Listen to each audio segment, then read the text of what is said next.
Soyez les bienvenus dans cette nouvelle vidéo qui consiste à corriger l'examen 2021 des travaux de fin d'exercice qu'on appelle TFE. Et donc, je tiens d'abord à vous informer d'être très attentif et d'être concentré.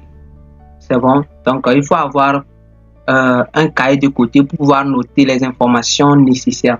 Parce que ce qui concerne TFE, c'est une unité d'enseignement que même lorsque vous finissez votre parcours licence, il faut essayer de le reprendre parce que dans les entreprises, on le fait à chaque moment. Ce sont les travaux de fin d'exercice. C'est bon? Donc, ici, on va essayer de commencer par l'amortissement. L'exercice 3. Bien sûr qu'on a mis l'exercice 3, mais bon, c'est la question 1 en fait. Donc, c'est ça. Alors, pour ce qui concerne cet exercice, on nous a donné, on dit que vous disposez l'extrait de la balance avant l'inventaire. Voici la première information que je vais souligner pour vous. Pardon, balance avant inventaire. C'est très important. Et donc, avant d'aller dans le vif du sujet, je vais essayer de vous expliquer ce qu'on appelle balance avant inventaire. Vous allez voir que chaque fin d'année, normalement, l'entreprise doit faire l'inventaire. Après l'inventaire, l'entreprise va passer les écritures concernant l'inventaire, telles que dotation des exercices, régularisation des comptes, que ce soit les comptes de stock, ainsi de suite. C'est bon? Donc, une fois que vous voyez la balance avant inventaire, il faut savoir que l'entreprise n'a pas encore passé l'écriture de dotation.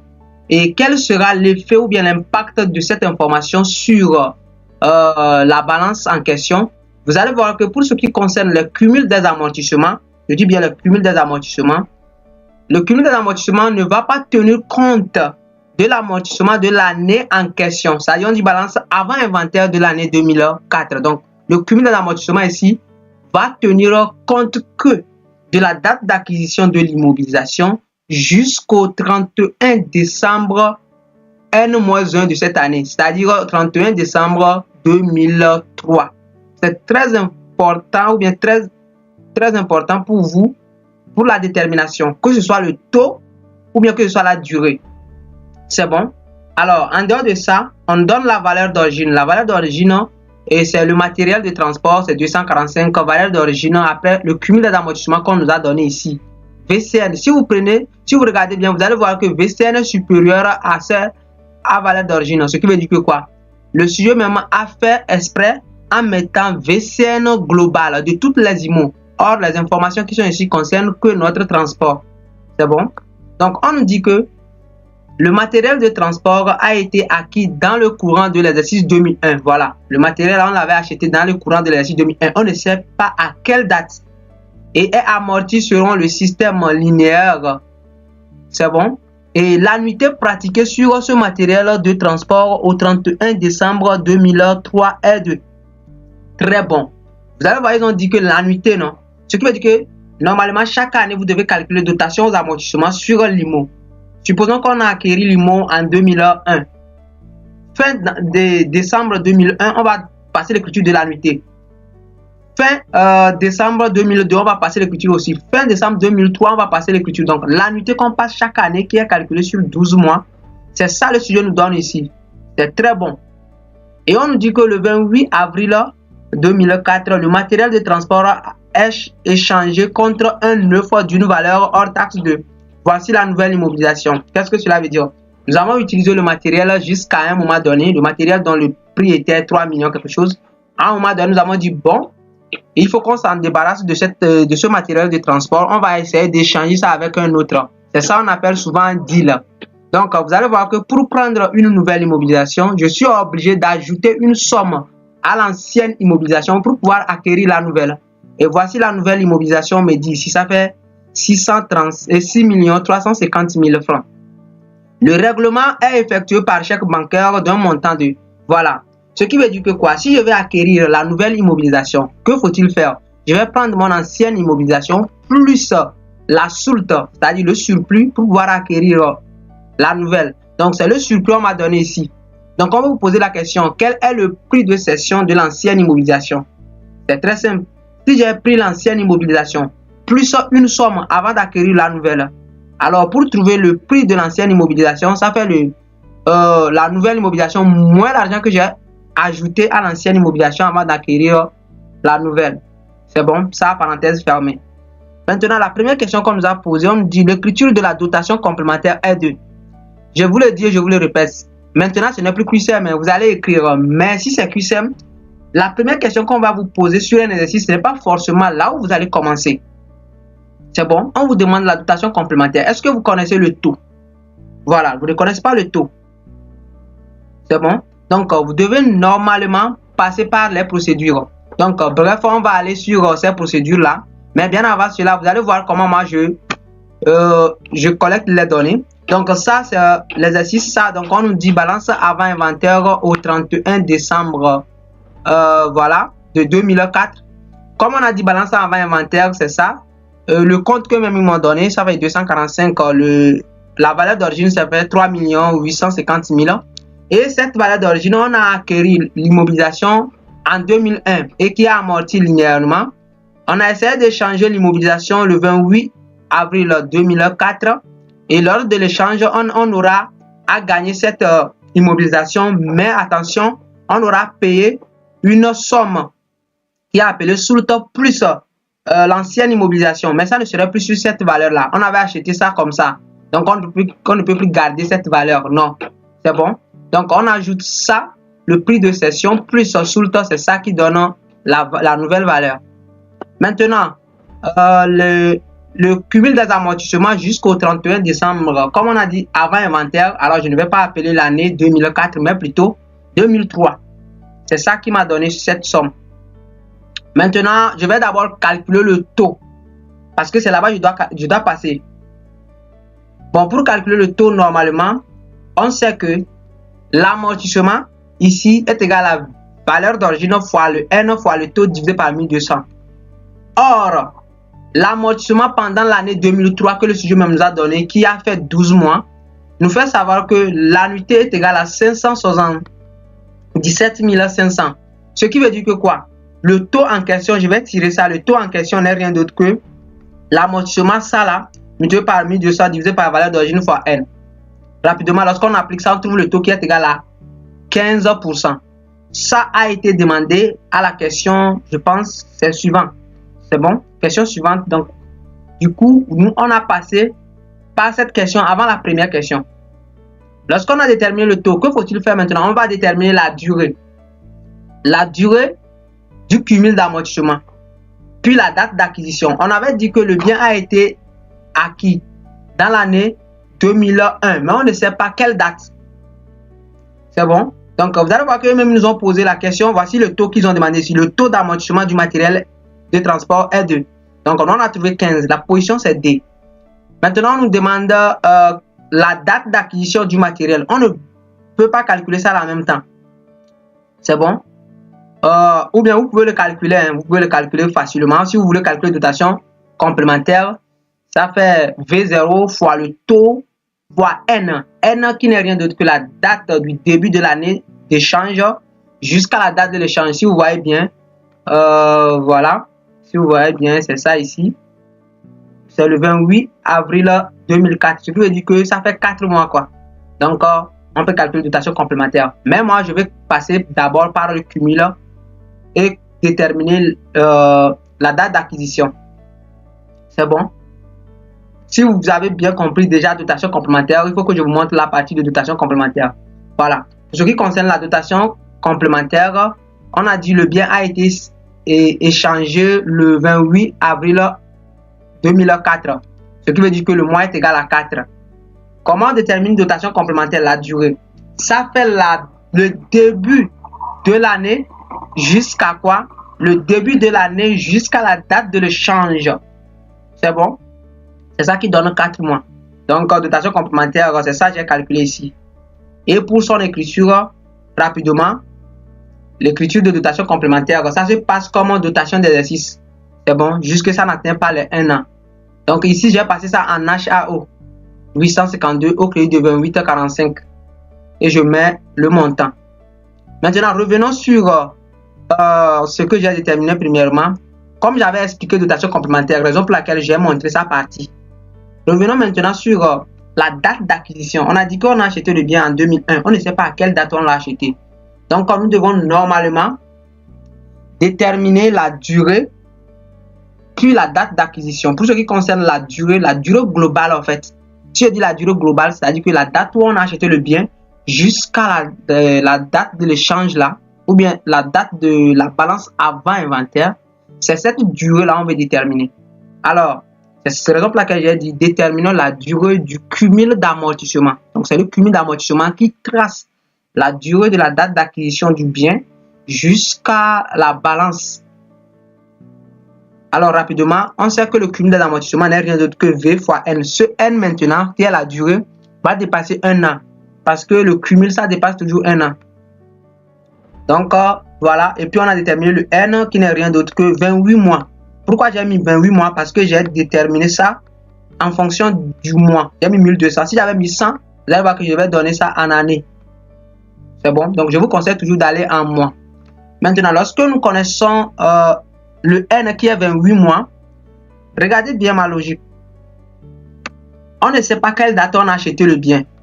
C'est bon? On ne sait pas quelle date on a acheté le bien, mais on connaît la date actuelle où on sait que le bien a fait 28 mois. Vous me suivez, non? Donc, on a acheté le bien à une date on ne connaît pas, mais on sait que à cette date que nous on connaît aujourd'hui, le bien a fait 28 mois. Alors, je vais faire remontada. Pour faire remontada, je sais que c'est le 31 12 3. Pourquoi 31 12 3? Je n'ai pas pris 31 12 4. Parce qu'on a dit balance avant inventaire. C'est bon? On a bien dit balance avant inventaire. Raison pour laquelle moi, je n'ai pas pris l'année 2004. On s'arrête juste l'année avant l'année de l'inventaire. Donc, c'est ça. Donc, j'ai dit que mon N qui est égal à 28, c'est au 31 décembre, je l'ai su.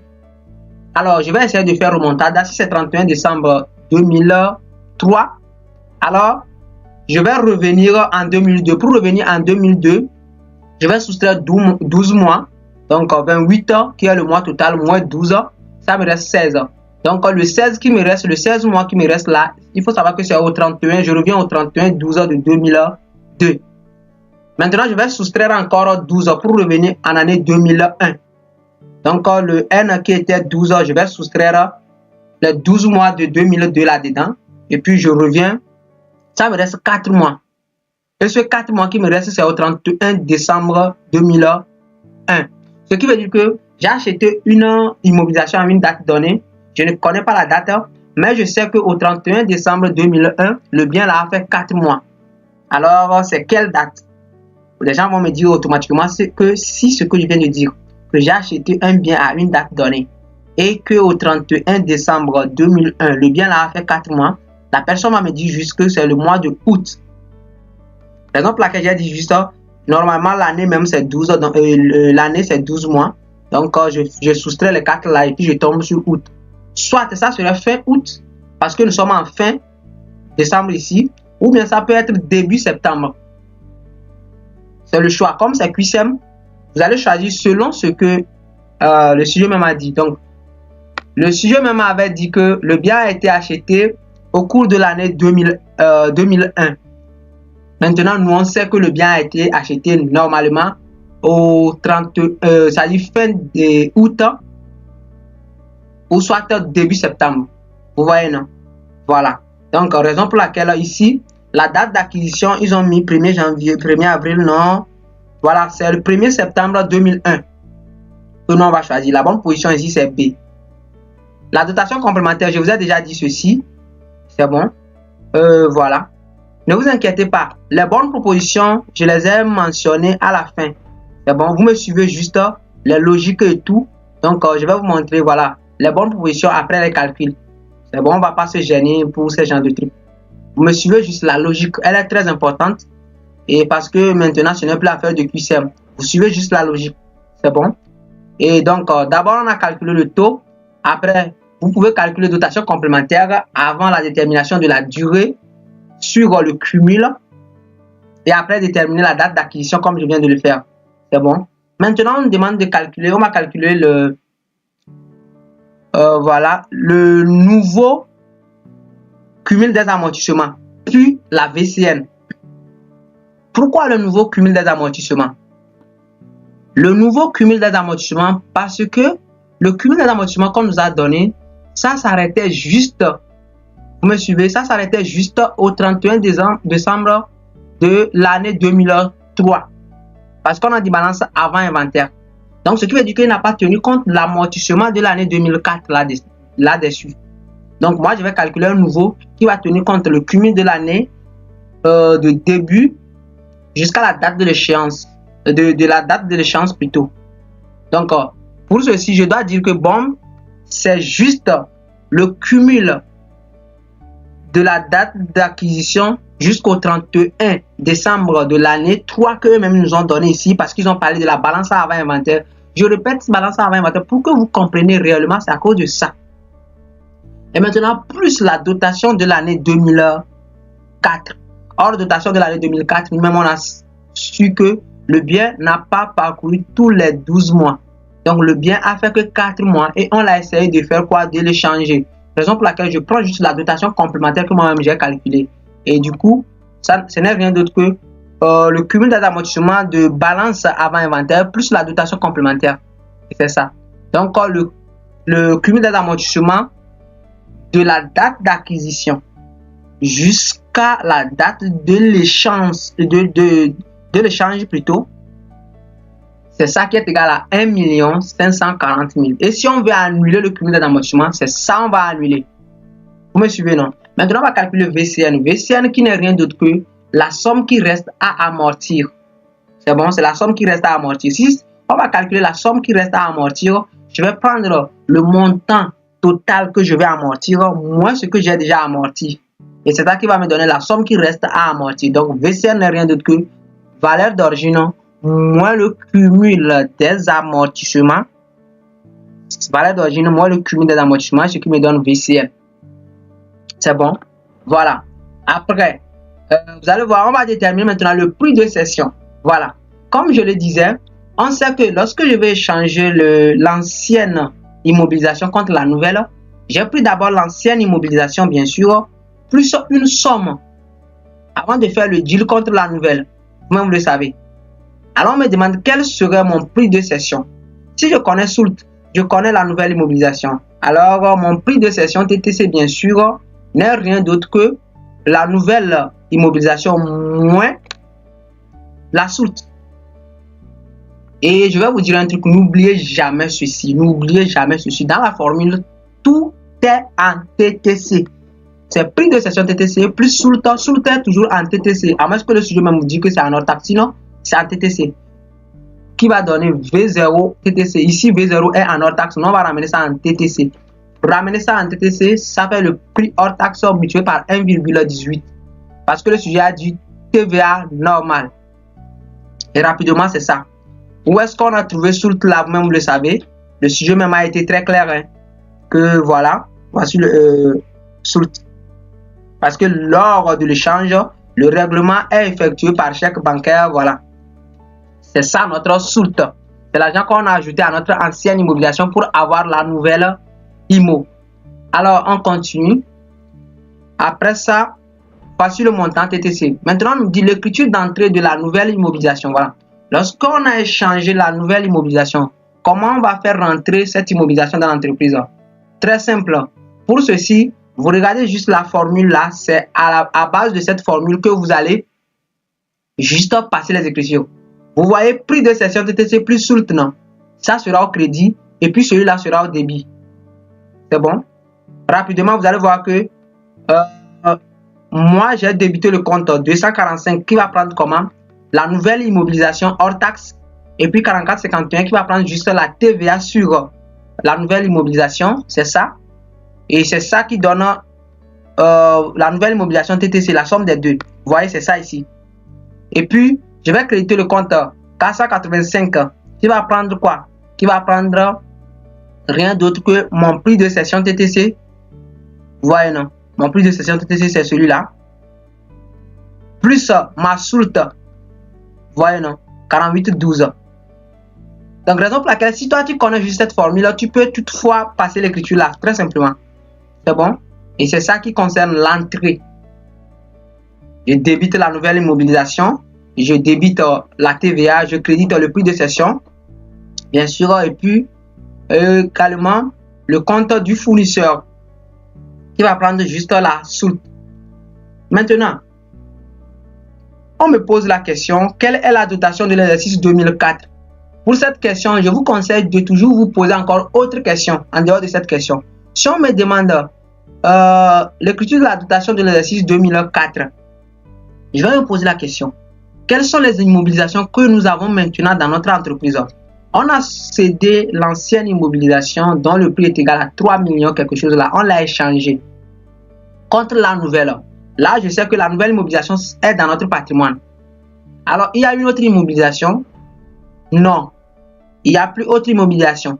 Si c'est qu'on a cédé une partie de l'ancienne immobilisation, alors vous allez voir que ça va rester une partie de l'ancienne immobilisation plus la nouvelle. Donc, ça, c'est le 2. Donc, comme ici, on n'a pas eu l'information que l'entrée de la nouvelle immobilisation. Donc, nous, on va passer l'écriture que pour la nouvelle immobilisation.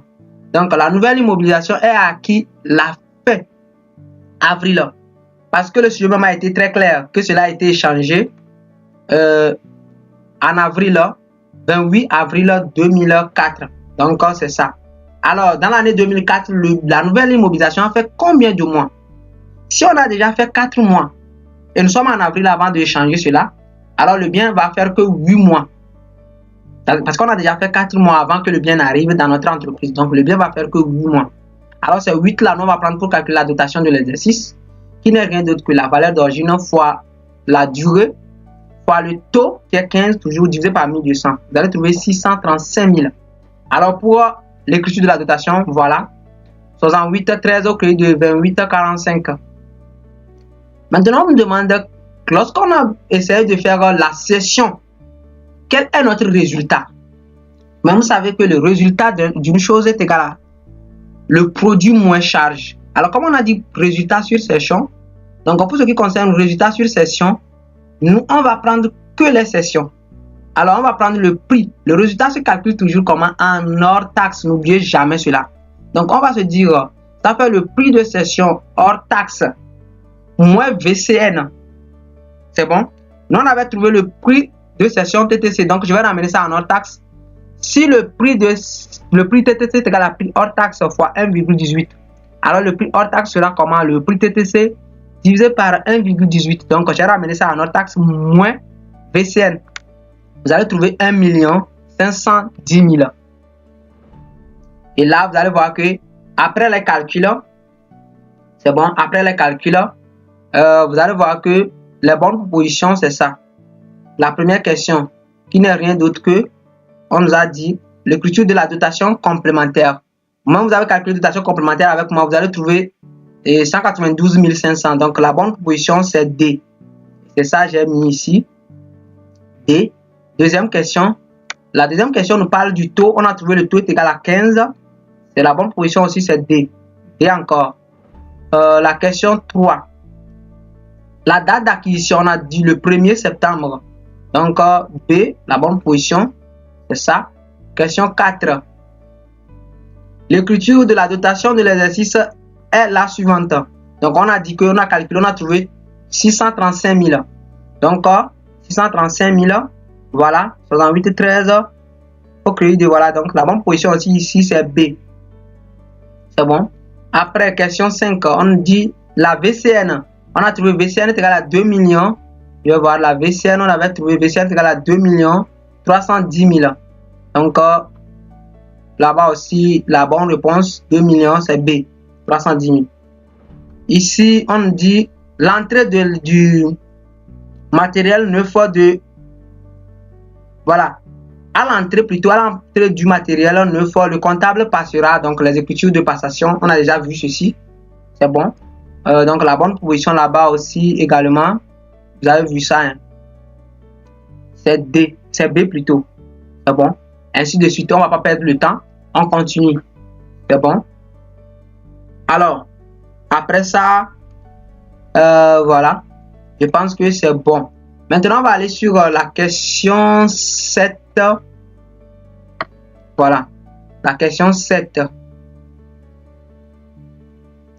Donc, la question 7.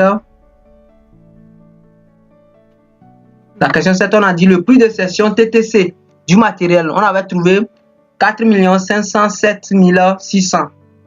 Après, le résultat sur cession, on a trouvé 1 1 510 000, c'est ça ici. Donc, vous allez voir 8D, 7B. C'est bon. Maintenant, on va prendre l'exercice 1. L'exercice 1, on a dit, voici un extrait du tableau des titres. Voilà, le tableau des titres. C'est-à-dire que vous avez les titres de placement, les titres de participation. Placement, participation.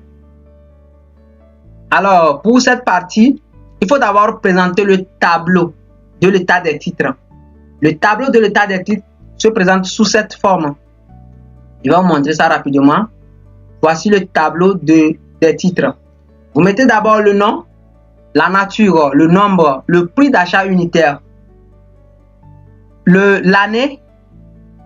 Lorsque vous mettez l'année passée, vous mettez cours de l'année passée et puis la dépréciation de l'année passée. Vous mettez cette année en question, cours de cette année, dépréciation de cette année, et puis vous mettez ajustement. Ça peut entraîner une augmentation ou une diminution. Maintenant, attention. Vous allez voir que j'ai juste recopié ce que même ils m'ont donné, quoi. Et puis j'ai scindé celui-là en deux, celui-là aussi en deux. Le cours et puis la dépréciation de l'année, le cours et puis la dépréciation après l'ajustement. Ça peut entraîner une augmentation ou une diminution. Mais attention, vous recopiez juste le nom, Sicor, Afcody, tout. Je dis attention, attention, voici la partie même, le nombre. Ne recopiez jamais et directement ces montants-là. Vous devez vous poser la question, est-ce qu'au cours de l'année, on a cédé? Parce que c'est ce qui nous reste. Et il faut voir si on a cédé. Si on a cédé une partie de ces actions, alors vous devez d'abord soustraire dans le nombre avant de le mettre. Alors si on voit bien, on a dit le 15 octobre, 200 actions Afcody et 600 actions Univers ont été cédées. Alors ce qui veut dire que Afcody qui est ici, qui est égal à 300, on ne va pas mettre 300, mais on va faire 300 moins 200, ça va laisser 100. Raison pour laquelle vous allez voir Afcody, j'ai mis 100. C'est bon. Après nous avons Univers. Univers on a dit 600. Univers normalement c'est 1200. On a dit 600, donc ça fait 1200 moins 600. Ça va laisser 600. Donc le reste on recopie juste. Hein. Donc 200, 100, 500 et puis 600. Vous allez voir. 200, 100, 500 et puis 600. Maintenant vous pouvez faire votre calcul très simple qu'on le fait. Vous mettez d'abord le prix d'achat. Vous recopiez le prix d'achat. Maintenant vous recopiez le cours. C'est bon. Après vous recopiez encore le cours pour l'année N plus l'année N plutôt.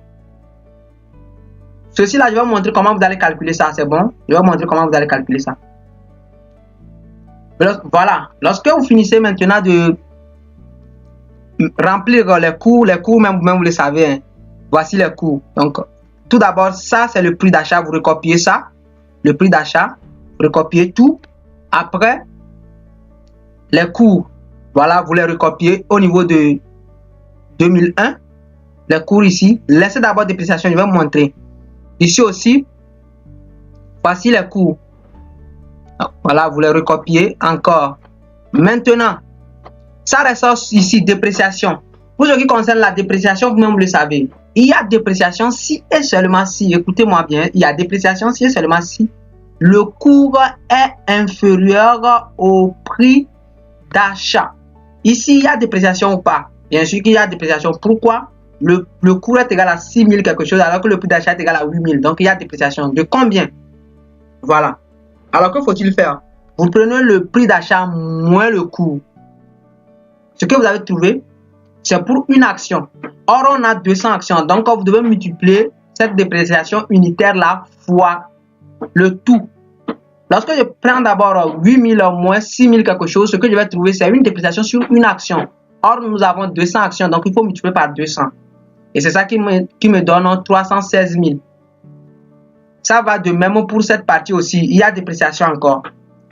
Ici, regardez mon prix d'achat unitaire, c'est 16 000. Alors, le coût est égal à 17 000.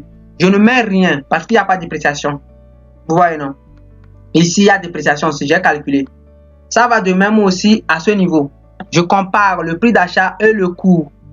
Lorsque mon coût est inférieur au prix d'achat, il y a dépréciation. Je fais la différence et puis je multiplie par la quantité. C'est ça que j'ai essayé de faire ici aussi. Maintenant, à ce niveau, on va voir si l'année passée, nous avons une dépréciation de 316 000. Cette année, nous avons une dépréciation de 40 000. La dépréciation a augmenté ou bien ça a diminué? Tu as quitté de 316 à 40. Donc, cela a diminué. Mais de combien? Donc, je fais la différence. Vous allez voir que cela a diminué de combien? 276 000. C'est ça que j'ai mis ici. Ici, j'ai quitté d'une dépréciation de 120 000 à 200 000. Cela a diminué ou bien cela a augmenté? Cela a augmenté parce que 120 à 200 000. De combien? 80 000. C'est ça que j'ai mis ici.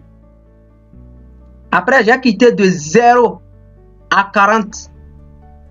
Cela a fait quoi? Cela a augmenté ou bien cela a diminué? J'ai quitté de 0 à 40 000, donc cela a augmenté.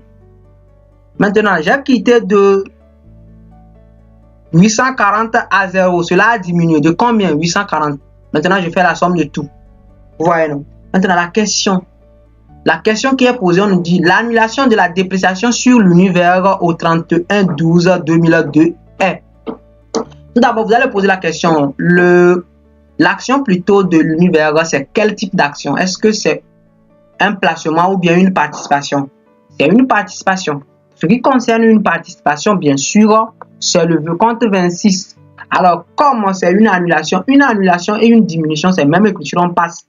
C'est le libellé qui change. C'est bon? Alors, comment on va essayer de faire? Pour ce qui concerne l'annulation, on parle de l'annulation si et seulement si, écoutez-moi très bien, on parle de l'annulation si et seulement si la dépréciation de l'année suivante égale à 0. C'est bon? Et puis on parle de diminution. Vous allez voir que l'écriture là et l'écriture là seront les mêmes. Mais ici on dira diminution, ici on dira annulation. Pourquoi on a dit diminution ici? Parce que ça reste encore. Le titre s'est déprécié encore. Alors que ici le titre s'est apprécié. Donc on ne parlera plus de diminution, mais on parlera de reprise de celui-là. Donc ici l'annulation, qui n'est rien d'autre que reprise. Là on débite le compte 296 au crédit de 79,72 et on met le montant. Maintenant, après la cession des titres AFCODI, voilà, lorsqu'on veut céder un titre, il faut voir d'abord c'est un titre de placement ou de participation. On voit AFCODI clairement que c'est un titre de placement. Donc lorsqu'il s'agit de placement, on a deux situations. Ça peut être un gain qui a engendré ou bien ça peut être une perte. Pour savoir si c'est un gain ou une perte, on va voir d'abord le prix d'achat, combien on avait acheté ces titres. On va voir aussi le prix de vente. Lorsque mon prix d'achat est inférieur au prix de vente, là, je peux dire qu'il y a un gain. Mais si mon prix d'achat est supérieur au prix de vente, là, je peux dire qu'il y a une perte. Si vous voyez bien, voici mon prix de vente unitaire, 12 250. Je vais vous montrer ça dans le sujet. Voilà. Le premier, celui-là, ça c'est AFCODI. 12 250, celui-là aussi 12 250. Ici, c'est 12 250, celui-là, 12 550, voilà. Ça, c'est pour univers. Ça, c'est AFCODI. N'oubliez jamais cela. Ça, c'est AFCODI. Donc, c'est AFCODI qui est 12 250. Et c'est AFCODI, on nous demande. Donc, 12 250. Voilà. Vous allez voir que moi, j'avais acheté le titre à 11 000. Excusez-moi, c'est 11 000. J'ai raté un 0 ici. Je l'avais acheté à 11 000. C'est ça ici, 11 000. Et je le vends aujourd'hui à 12 250. Là, c'est un gain. Comment passe-t-on l'écriture de gain? C'est très simple. On débite le compte 47,21. On crédite le compte 50. Et on crédite le compte 777 qui est le gain. Et on peut créditer le compte 787 qui n'est rien d'autre que le transfert des frais. Mais dans notre cas ici, il n'y a pas frais. C'est bon? Alors, quel montant on doit mettre? Pour ce qui concerne les montants qu'on va mettre ici, vous devez vous poser la question. Le prix d'achat, c'est combien? Si vous voyez très bien, le prix d'achat selon le sujet, c'est 11 000. Donc, rapidement, je vais essayer de mettre le compte là prend toujours le prix d'achat. Le compte là prend toujours le prix de vente. Et cela prend la différence entre les deux. Alors, le prix d'achat, ça fait quoi? Je prends la quantité vendue, qui n'est rien d'autre que 200, bien sûr. Si je me souviens bien, hein. 200 AFCODI, voilà, qui n'est rien d'autre que 200, multiplié par le prix d'achat unitaire, 11 000. Donc, c'est ça qui me donne 2 200 000. Maintenant, ici, ça prend juste la quantité de vente, bien la quantité vendue, multiplié par le prix de vente unitaire. 200 fois 12 250. 2 450 000. Et vous allez voir que c'est la différence entre les deux. qui donne 250 000. Et c'est ça mon gain. C'est bon, c'est ça mon gain. Lorsque j'essaie de passer une écriture de session, attention, vous devez passer automatiquement l'écriture de reprise de la partie qui concerne ces titres-là. Alors, si c'est ça le cas, on va passer l'écriture de reprise. L'écriture de reprise, comme c'est un titre de placement, on débite le compte 590, ok, de 77,95. Quel montant on va essayer de mettre? Comme c'est la reprise sur les titres vendus, vous allez voir qu'on va prendre d'abord le prix d'achat unitaire moins le cours de l'année comment passée. J'ai dit bien l'année passée. Et c'est l'ensemble là, on va multiplier par la quantité vendue. Gardez toujours ça et ça ne change jamais. Ce que je vous donne comme formule, ça ne change pas. Vous gardez ça, vous maîtrisez et puis vous allez s'en sortir facilement à l'examen. Reprise. Lorsque vous cédez un titre, après avoir passé l'écriture de session, vous passez directement à l'écriture de reprise sur la partie, sur la quantité qui a été cédée. Donc, pour la dépréciation, vous prenez le prix d'achat unitaire moins le cours de l'année passée. Le cours de l'année passée, selon le sujet, selon la FCODI, c'est 9 800. C'est ça. Et le prix d'achat, c'est 11 000. Donc, je fais la différence d'abord. C'est ça que j'ai fait ici. 11 000 moins 9 800. Et puis, multiplié par 200 parce que c'est 200 on a vendu. C'est ça qui me donne ce montant. Je pense que c'est bon, non? Ok. Question suivante. On va... Ici, je n'ai pas pris le temps de passer toutes les écritures. J'ai passé les écritures dont on m'a posé la question dans les QCM. Donc, ici, on a dit la sortie des titres univers. Donc, pour ce qui concerne la sortie des titres univers, on débute le compte 816 au crédit de 26. Quel montant il faut mettre? On prend juste la quantité vendue, ou bien la quantité cédée multipliée par le prix d'achat hors taxe. C'est bon? Le prix d'achat ou bien le prix d'achat unitaire de l'univers, comme vous le savez, c'était 12 500. Je vais vous montrer ça. Où est univers? Voici notre univers. Le prix d'achat, c'est ça ici. Unitaire, c'est 12 500. Donc, c'est ça que vous allez prendre. Voilà. Alors, en résumé, pour ce qui concerne les sessions, si c'est une session, au niveau des titres de placement, soit c'est une perte, soit c'est un gain. Le compte là prend toujours la quantité vendue multipliée par le prix de vente unitaire. Celui-là prend la quantité vendue multipliée par le prix d'achat unitaire. Celui-là prend la différence. Une fois d'avoir passé cette écriture, automatiquement, vous passez l'écriture de reprise. L'écriture de reprise, c'est ça. Vous prenez le montant du prix d'achat unitaire moins le cours de l'année passée. Je n'ai pas dit pour cette année. Comme nous sommes en 2002, on a pris le cours de 2001. L'ensemble là multiplié par la quantité qu'on a vendue. Alors, lorsqu'il s'agit de la sortie des titres, lorsqu'on parle de sortie des titres, il faut savoir que ce sont automatiquement les titres de participation. Parce que ce sont les titres de participation qui sont comme les IMO de classe 2. Donc, on va parler de sortie. Donc, vous débutez le compte 816 au crédit de 26 et vous prenez le prix d'achat unitaire multiplié par la quantité cédée. Point final. Et donc, c'est ça. Alors, d'après les calculs, vous allez voir que les bonnes réponses, ici, je vais vous montrer ça. La question 9 nous dit, au 31 décembre 2002, l'annulation de la dépréciation sur le titre univers se passera où? Donc, moi-même, j'avais annulé ça, vous avez vu, non? Voilà. L'annulation, voilà. Donc, c'est ça ici. Comme univers, c'est titre de participation. Donc, j'ai débité le compte là et puis j'ai créé ce compte. C'est ça ici. Donc, la bonne proposition là-bas, vous allez voir que c'est ça. La bonne proposition, c'est voilà, c'est B. Ah bon? B, c'est ça ici. B, vous voyez, non? Voilà, c'est ça la bonne proposition. Question 10. La cession des titres AFCODI sera comptabilisée où? Donc, pour ce qui concerne la cession, vous allez voir que c'est un gain. Je vous ai dit qu'au niveau de AFCODI, c'est un gain. C'est ça ici. Donc, comme c'est un gain, on débite le compte là et puis on crédite ces deux comptes. Donc, c'est ça que je vais essayer de chercher. Voilà. D'abord, je vais m'orienter avec mes propositions. La position là-bas, j'ai pris 10 qui est égal à B. Donc, je vais regarder B. Vous allez voir B, voilà. Voici le montant. Après, au crédit de 50, après ça. Bon, vous voyez, non? C'est ça la bonne position. Question 11. La question 11, on me dit au 31 décembre, l'entreprise constate une augmentation de dépréciation pour une valeur de. Ici, on a dit au 31 décembre. C'est bon? Au 31 décembre, quelle est la totalité des augmentations de dépréciation? Donc, vous allez voir que au 31 décembre, selon notre tableau, au 31 décembre, voici notre augmentation. Notre augmentation, c'est combien? 120 000. C'est bon? Or, eux, ils n'ont rien proposé là-bas comme 120 000. Donc, aucune réponse, c'est eux. Question suivante. Donc, raison pour laquelle vous allez voir que ici, moi, j'ai choisi eux. Maintenant, la sortie qui est la question suivante, qui est question 12, qui n'est rien d'autre que la session. Voilà. La session, je vais vous montrer la session, voilà. On a dit que la session a entraîné une.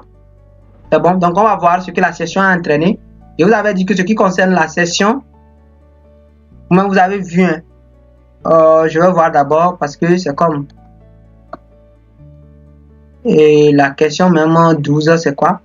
La question 12 nous dit la session des titres de placement a engendré. Donc, ce sont les titres de placement. Donc, pour ce qui concerne les titres de placement, on a vendu que pour AFCODI.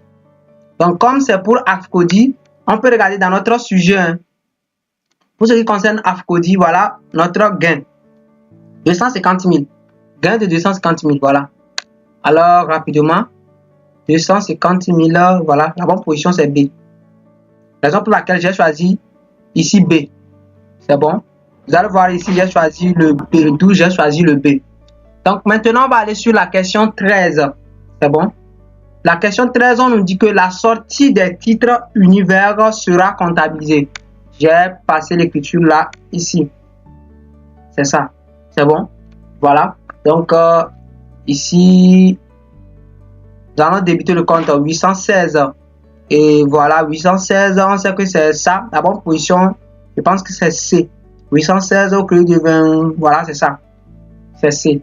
Donc, vous allez voir que ici, au niveau de question 13, voilà, c'est C. Maintenant, question 14. Question 14, ici, c'est question du cours. Pour ce qui concerne question 14, c'est question du cours, mais vous devez faire très attention.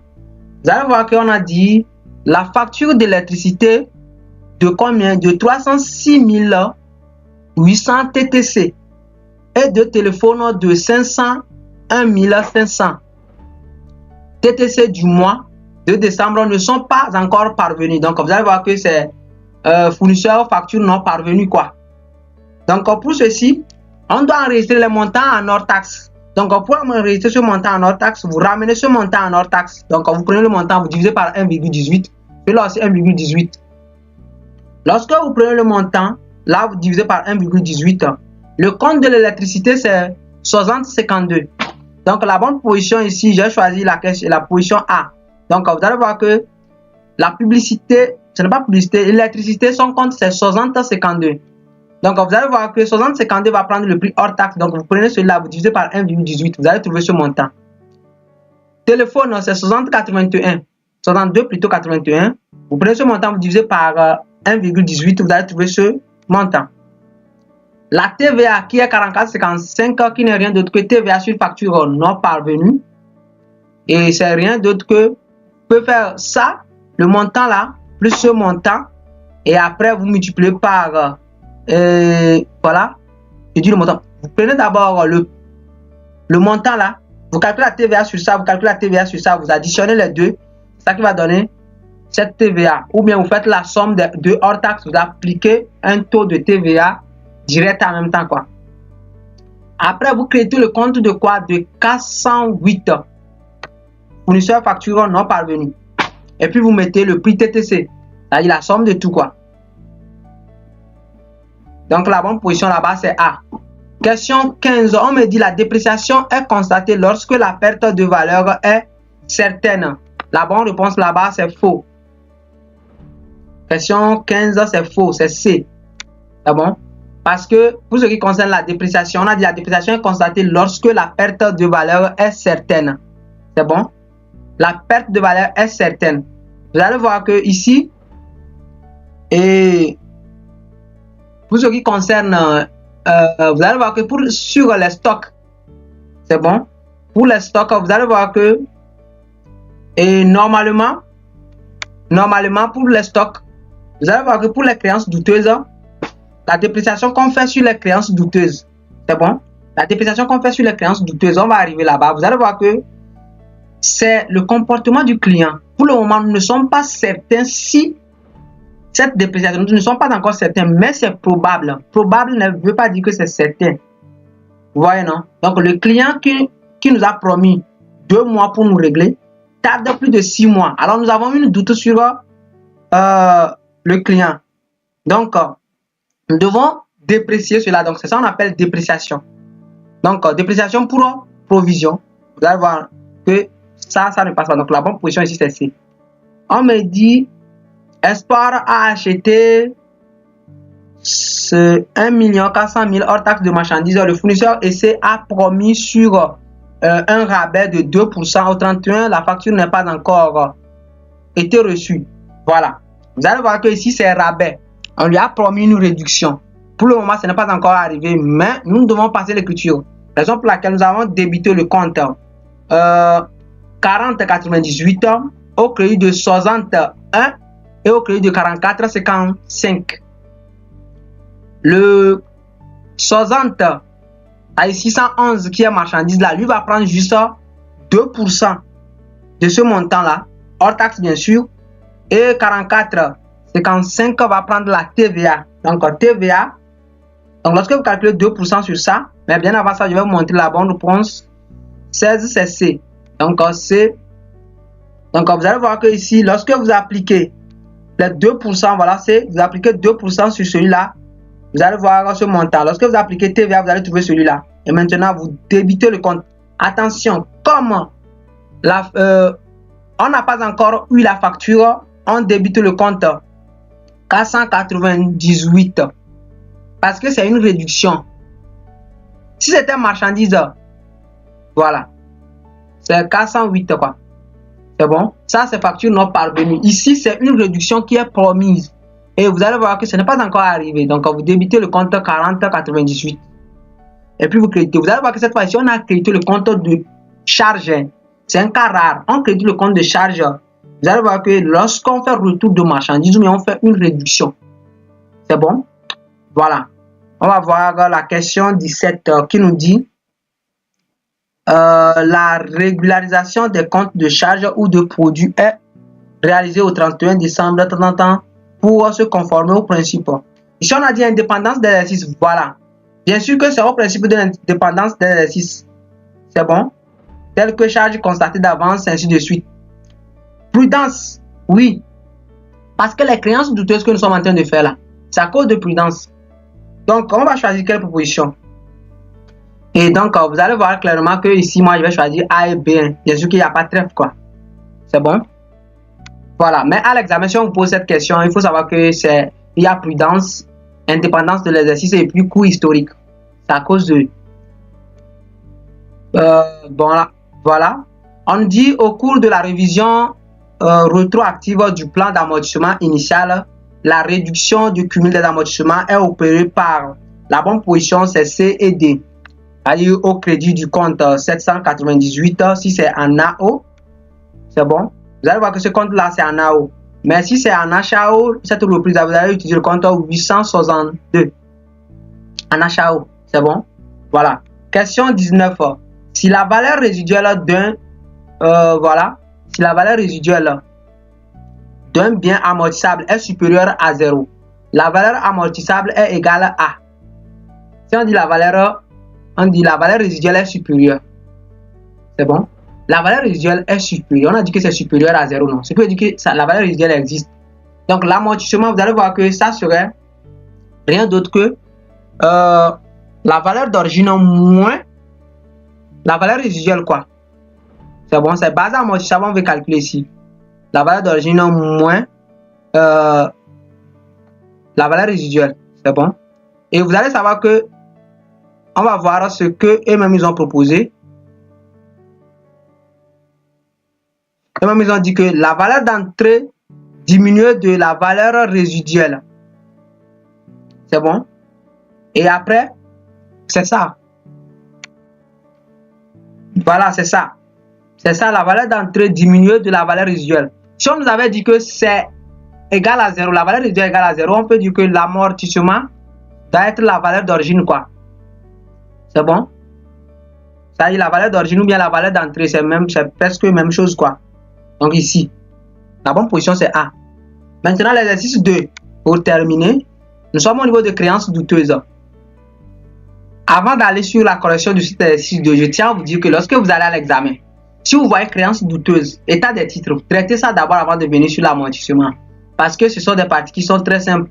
Vous maîtrisez le tableau et puis vous travaillez simplement, quoi. C'est bon? Alors ici, on nous dit que voici le tas des créances douteuses au 31 décembre 2019 avant l'inventaire de l'entité. Sinon. Donc voilà. On nous dit que voici le nom des clients, les créances. Alors regardez très bien. Ici, on nous a donné les créances hors taxe. On nous a facilité les tâches. Sinon, normalement, on vous donne les créances sans rien dire. Il faut savoir que les créances sont TTC. Les règlements sont toujours automatiquement en TTC. Mais si eux-mêmes vous ont donné ça en hors taxe, là, ça tombe bien. C'est bon? Alors, rapidement, que faut-il faire? On trace rapidement le tableau de créances douteuses. Voilà. Voyez le tableau de créances douteuses. On met le nom.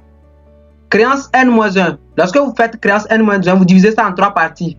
Créance TTC, vous ramenez ça en hors taxe, vous calculez la dépréciation, ou bien eux-mêmes vous donnent la dépréciation pour N-1, quoi. Le règlement N. Le règlement N, normalement, c'est en TTC. Le règlement se fait en TTC. Mais si le sujet même vous donne ça en hors taxe, je vais vous dire comment il faut faire rapidement pour s'en sortir. Et après, vous mettez maintenant créance N. Vous mettez encore, vous scindez ça en 3 parties. Après, vous mettez ajustement. Ça peut entraîner une augmentation ou diminution après utilisation finale. Maintenant, on va prendre client par client. On prend CDB. Pour ce qui concerne CDB, on nous dit que CDB a une créance hors taxe de 800 000. La dépréciation de l'année 2018, c'était 100 000.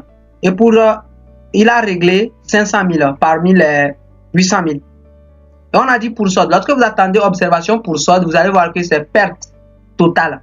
Pour solde, rien à attendre. Vous voyez, non? Voilà, rien à attendre. Perte pour solde, rien à attendre, ainsi de suite. Ça, ce sont que des pertes totalement, quoi. Pour le solde qui reste. Alors, rapidement, vous allez voir ce que je vais essayer de faire. Créance. Normalement, vous devez me donner ça en TTC. Moi, je vais mettre ça en hors taxe et en TTC dans le tableau. Et après, je ramène ça en hors taxe. Mais ils nous ont donné ça en hors taxe. Je laisse cette partie-là. Je n'ai plus besoin de ça. Je mets le montant en hors taxe. La dépréciation, même, ils nous ont donné ça. Dépréciation, c'est ça, 100 000. Donc, c'est ça, j'ai mis. Le règlement, normalement, lorsque je mets le montant TTC, le règlement se fait en TTC. Donc, je fais le règlement TTC moins. Je fais le montant TTC moins règlement TTC. Et je devais trouver normalement la créance qui reste dans l'année en question en TTC. Après, je prends la créance TTC là, divisée par 1,18 pour trouver leur taxe.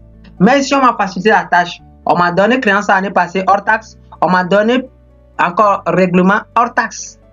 Lorsque je fais la différence en même temps, je trouve créance hors taxe. Or, la dépréciation se calcule toujours et toujours sur le prix hors taxe. Et puis, c'est bon. Le tableau est trop bon pour moi. Alors, je mets 800 000, bien sûr. La dépréciation, elle est là.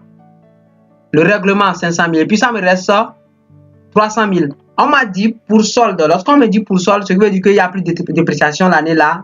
Donc, on ne met rien ici, quoi. Et on met perte. Pour ce qui concerne perte, c'est très simple. Vous mettez la perte qui reste, quoi. C'est le montant là qui reste, non? Vous avez d'abord la créance là. La personne vous a réglé 500 000. Et puis, lorsque la personne vous a réglé 500 000, ça vous reste 300 000. Et on nous a dit que pour solde, perte pour solde, ce qui veut dire que la personne ne peut plus vous régler. Alors la perte, c'est quoi? C'est ce montant. Vous recopiez ce montant. Vous calculez la TVA sur ce montant-là. C'est ça, vous mettez ici. Et puis vous reprenez la dépréciation de l'année passée. C'est comme ça. Alors 300 000 TVA et puis vous reprenez ça. Après, on prend... Après, quoi? Quoi, c'est la même chose, hein? Toujours pour solde. On a 400 000 dépréciation 50 Après, on a réglé 300 000, ça reste 100 000. Donc, c'est la même chose. 400 000, dépréciation, on a réglé 300 000, ça reste 100 000. Même chose. Les 100 000 là sont perdus. La TVA sur 100 000, ça fait 18 000 et puis reprise de l'année passée. Après, nous avons DB. DB, voilà. Dépréciation, voilà. Il a réglé ça. Mais on dit que perte portée à 60% du solde. Ce qui veut dire que on espère perdre combien? On espère perdre 60%. Attention, on peut vous dire que on espère récupérer 40% ici. Lorsqu'on nous dit on espère récupérer 40%, il faut savoir que la perte est égale à 60%. Le taux que vous devez appliquer sur le montant qui reste hors taxe de l'année en cours, c'est le taux de la perte ou bien le taux de la dépréciation. Ici même, ils nous ont dit en même temps perte portée à 60%. Donc, vous pouvez appliquer 60% là directement sur le solde. Dans certains sujets, on peut vous dire que on espère récupérer 40%. Si on espère récupérer 40%, on espère perdre 60%. Donc, on applique 60% là-dedans. Donc, on fait 1 moins ou bien 100 moins ce qu'on espère récupérer quoi. Et sur le reste, c'est ça qui est la perte. Parenthèse fermée. Alors, rapidement, pour ce qui concerne DB, donc je mets 980 000 après dépréciation, après règlement de 800 000. Donc, ça va laisser 380 000. Donc, vous allez voir, voilà, DB, dépréciation, règlement, ça laisse 380 000. Maintenant, comme on m'a dit que cela est porté à 60%, donc je calcule 60% de 380 000 et je le mets ici. Maintenant, si vous voyez qu'il y a dépréciation au cours de l'année, alors il n'y en aura plus perte. Et là, vous allez voir s'il y a une augmentation ou bien une diminution. C'est bon? Une fois vous touchez cette colonne, vous ne touchez plus cette colonne. Une fois vous ne touchez pas cette colonne, vous touchez cette colonne quoi. C'est bon? Une fois qu'il y a ajustement, on ne parlera plus d'utilisation finale. Mais s'il n'y a pas ajustement, on parle directement de l'utilisation finale, c'est-à-dire il y a perte quoi. Donc on revient ici, on va voir s'il y a une augmentation ou une diminution. L'année passée c'était 150 000, maintenant c'est 200 quelque chose, donc c'est une augmentation de combien? On prend ça, moins ça, et puis ça donne ce montant. Je le mets ici. Après, nous allons prendre Soro. Soro, c'est la même chose. Plus rien à attendre. C'est comme pour solde, quoi. Même scénario. Et puis, je fais la même chose, quoi. 950 000 dépréciation. Elle est là. Taxe. Voilà.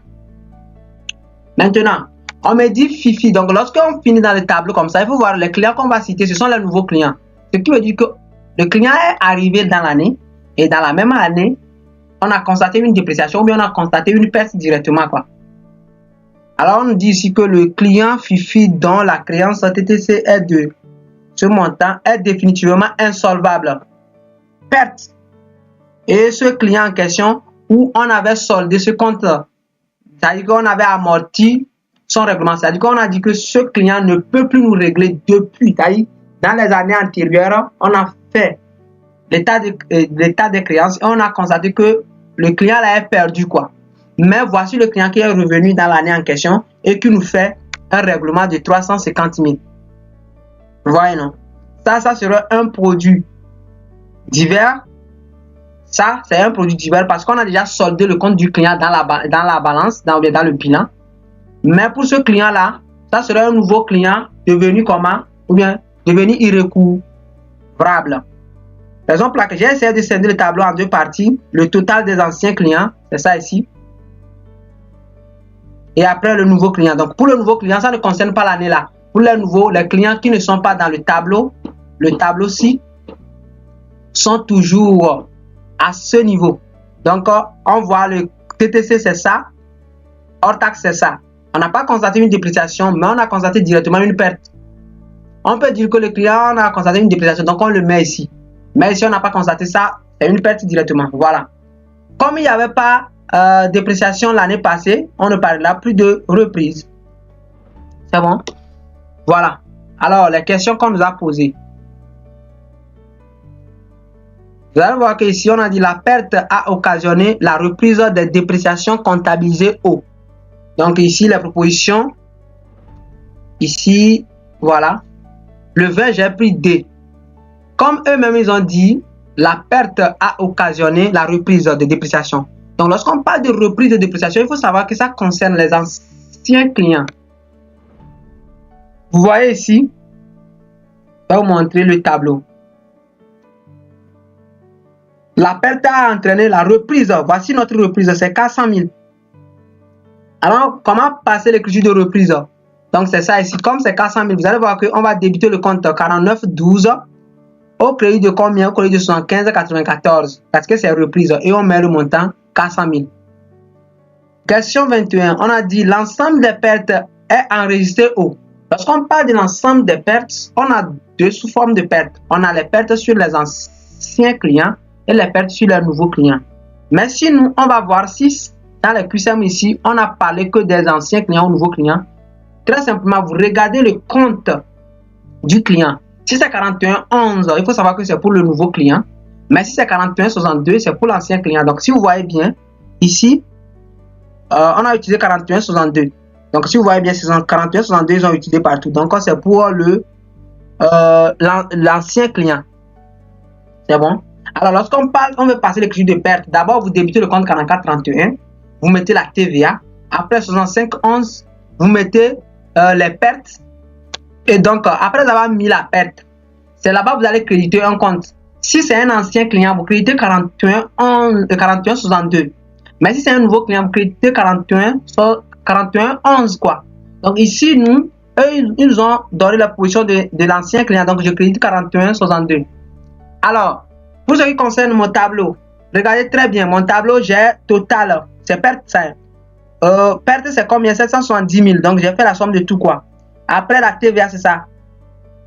Et puis, je crédite le compte comment? Le compte 4162. Je mets celui-là sur le compte 6511. Le montant là, je mets ça sur 6511. Je mets le montant là sur 4431. Et puis, je fais la somme des deux qui va rester sur le compte 4162. Donc, rapidement, vous allez voir ici le C ou bien voilà. Vous allez voir que non, c'est pas ça. Voilà ici c'est bon. Le B c'est bon. 4431, ça a pris ceci. 138 600, celui-là a pris ceci et puis celui-là a pris ça. Voilà, c'est ça. La somme des deux, c'est ça. Vous débitez 4431 qui va prendre la TVA, 6511 qui va prendre la somme des pertes selon les anciens clients et puis 4162 qui va prendre le montant TTC qui n'est rien d'autre que hors taxe plus la TVA. Donc la bonne proposition au niveau de 21 c'est B. Vous voyez non? Maintenant, question 22. Question 22 qui est la position A, on nous dit l'écriture d'insolvabilité de Fifi sera portée au. Comment Fifi? On voit bien, le Fifi c'est le nouveau client. Donc l'insolvabilité c'est la perte. Donc je vous avais dit comme si c'est la perte, vous devez d'abord débiter le compte. 4431, vous mettez la TVA. Donc vous prenez d'abord Fifi. Voici Fifi. Ici c'est la perte. Donc vous débitez 4431, vous mettez la TVA. 6511, vous mettez la perte. Et puis vous créditez le compte 4111 et vous mettez la somme des deux qui est TTC. Donc vous allez voir la position A. Voilà, TVA, voilà. Et puis 4111, la somme des deux. La question 23 qui est la dernière question qui concerne le règlement de Koudou.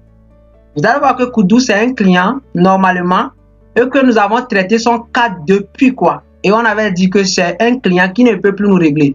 Donc, on a soldé son compte, c'est-à-dire on a amorti son sort dans le bilan.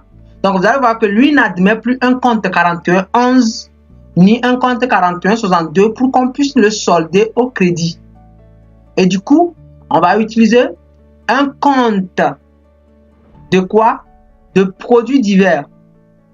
C'est bon? Donc, un compte de produits divers qui n'est que le compte 758. Quelqu'un peut utiliser autre compte, mais 758, ça passe.